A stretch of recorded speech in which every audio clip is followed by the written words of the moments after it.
Hello viewers, in today's video we will talk about what Instagram feeds are and if we want to display them on our store or website, how can that be made possible?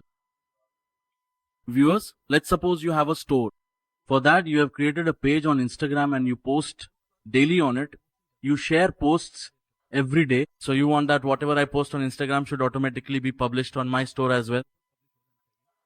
This is basically called post automation, for which we have created a widget called Instagram feeds.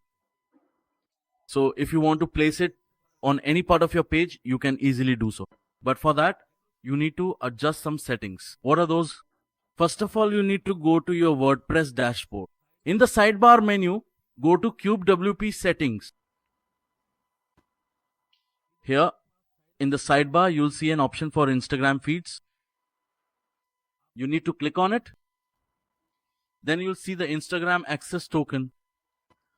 So you need to create an access token. How do you do that? You will go to Google.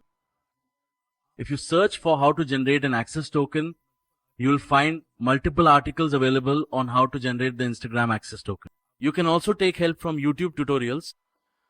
This is set by default for us. Let's suppose we have another token. We will definitely use that one.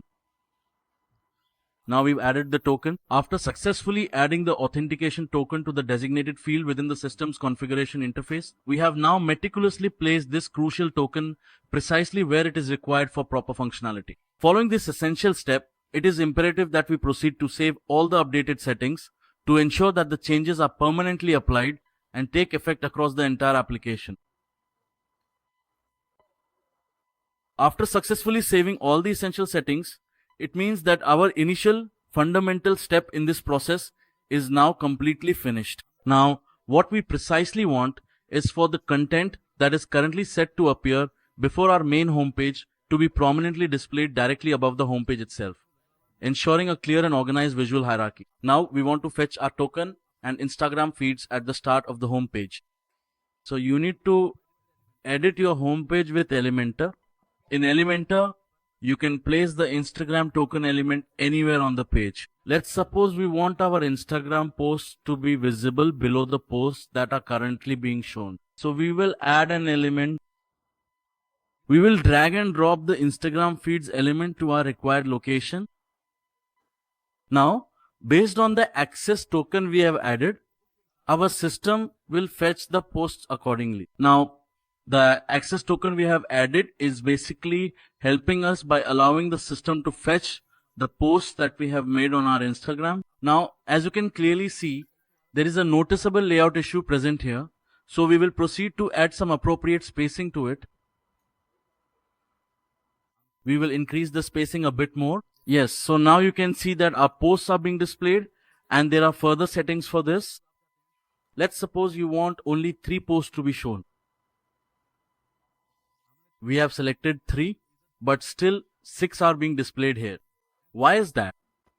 Here, the most important point is the cache issue. So we have provided a cache timeout option here. 1 hour, 1 minute per day and 1 week. Right now, 1 hour is selected. So for the next hour, the cache will store the posts that have already been fetched. Let's suppose if we select none, meaning there should be no cache at all. So now you will see that our system will update the posts.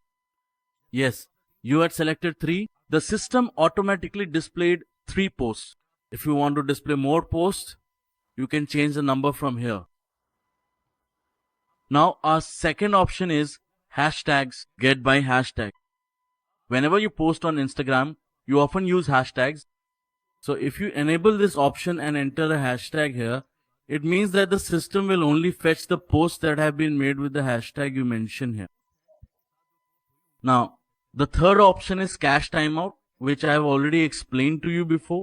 If you select none, it will keep updating in real time. With every page refresh, the post will keep updating. If you set it to 1 minute, it will store the previous post in the cache for 1 minute.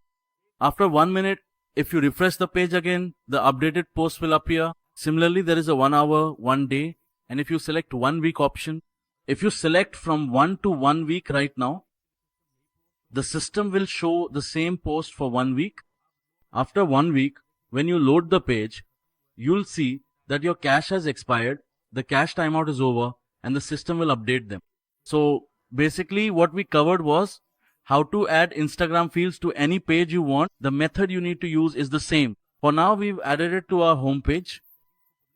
Let's publish our settings that we have changed. Once our settings are saved, we'll go and reload our page again. After reloading, we'll see that the changes we've made are now reflected on our page.